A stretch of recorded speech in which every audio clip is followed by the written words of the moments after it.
some habits just quietly change your life?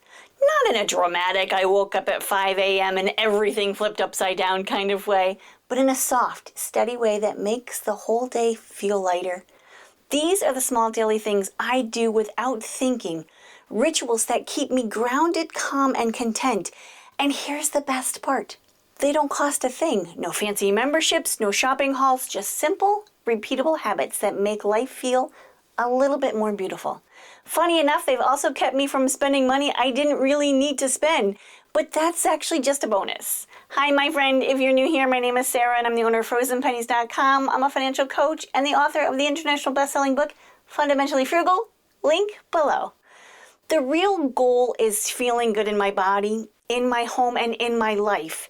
And so today I'm sharing 10 of those everyday habits, little things that you might not think about, but that can completely shift the way you move through your day. Eating a high-protein breakfast. Mornings set the tone for my whole day, and starting with a high-protein breakfast has been one of the best changes that I have made. Eggs, bacon, or Greek yogurt keep me feeling satisfied and steady. No sugar crash, no mid-morning slump. My mornings are busy, but I really try hard not to feel rushed. We get up by 6:30 so that my husband and I can get our son ready for day program. If you're not aware, we have a 26-year-old severely special needs son who still lives with us. Every day he gets to go to a day program where he has meals and activities with his peers. While I get his lunch packed and breakfast ready, I'm drinking a protein shake. I feel best when I get some protein in me no more than an hour after waking. Then I go for a walk and come back to a good full breakfast. When I fuel my body well first thing, I have more energy, I'm in a better mood, and I make better choices all day long. That's the thing about small, nourishing choices. They ripple out into every part of your day, and you realize you're living in a way that naturally supports both your health and your budget. Getting a good night's sleep. Now, there is something magical about a truly restful night of sleep. It's not just about waking up without an alarm. It's about the way everything feels easier the next day. I'm calmer, more focused, and less reactive.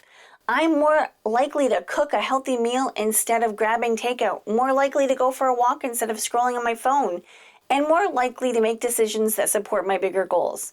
When I'm tired, I notice I reach for quick fixes, extra coffee, fast food, even impulse purchases online, and let's not forget sugar and carbs. But when I'm rested, I don't need those pick-me-ups. I already feel good. In that way, good sleep is like a quiet form of self-care that keeps me steady in both my energy and my spending without ever trying to save money at all. I spend a lot of time focusing on learning what I can do to get a good night's sleep. I think it's far more important than anything else we can do for longevity. Drinking water. Carrying my water bottle has become second nature. As a matter of fact, I have it right next to me. It's such a simple thing, but it makes a huge difference in how I feel. Staying hydrated keeps my mind clear, my energy steady, and my skin looking healthy. And while that's the main reason I do it, I've also noticed how it quietly keeps me from grabbing drinks on the go.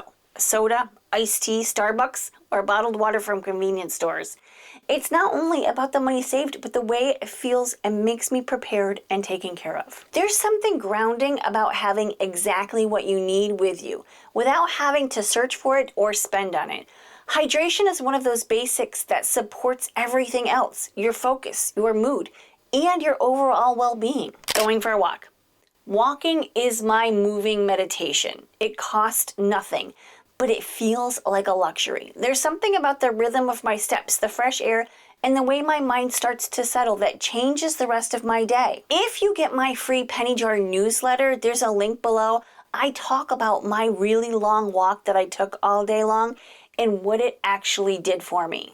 Now, I walk when I'm stressed, when I'm stuck on a problem, or when I just need to feel a little bit lighter. I walk to listen to podcasts because I'm not a fan of podcasts, but it's a great way to soak in some education when you're just not in the mood for your beloved 90s grunge Nirvana, Chili Peppers, or Alice in Chains playlist.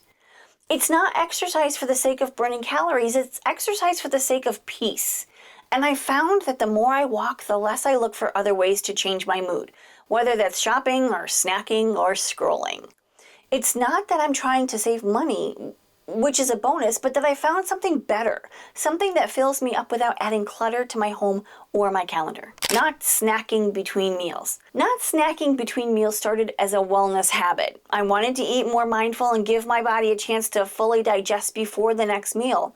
But I noticed something else. I felt calmer around food, and I stopped stocking up on the just-in-case snacks that often went uneaten, or worse, did get eaten.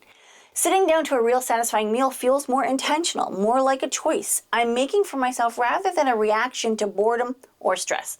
It's less about the rules and more about rhythm, creating space to enjoy food without grazing all day. And yeah, it naturally means fewer grocery runs and less food waste, but that's just a bonus.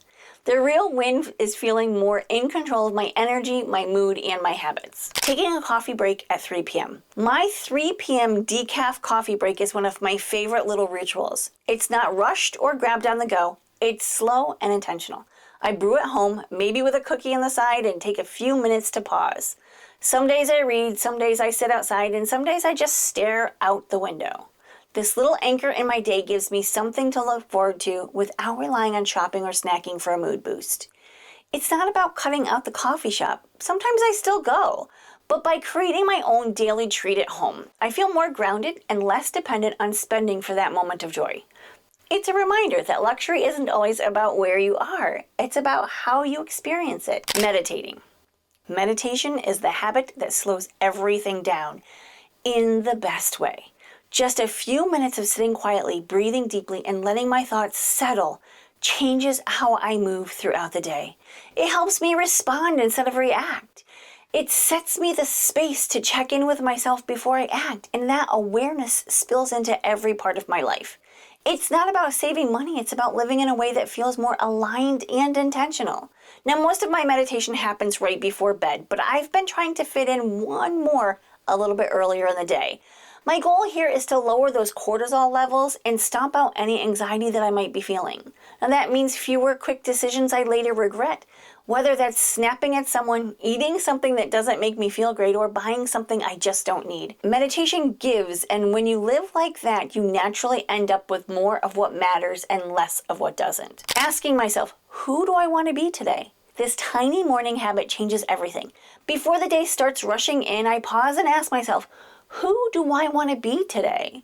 Some days the answer is patient. Some days it's focused. Many days it's productive. Some days it's lighthearted and fun. Most days I remind myself that I want to be healthy. I want to live my life in a way that takes care of my body and my mind.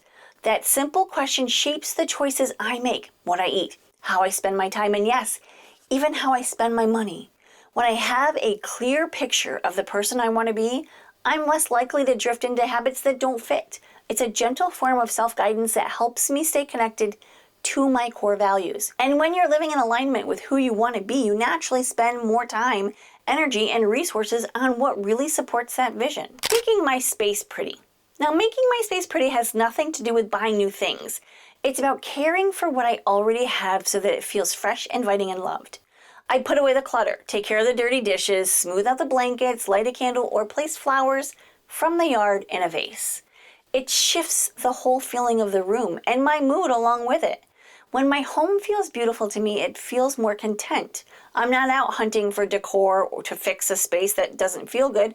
It already feels good because I've tended to it.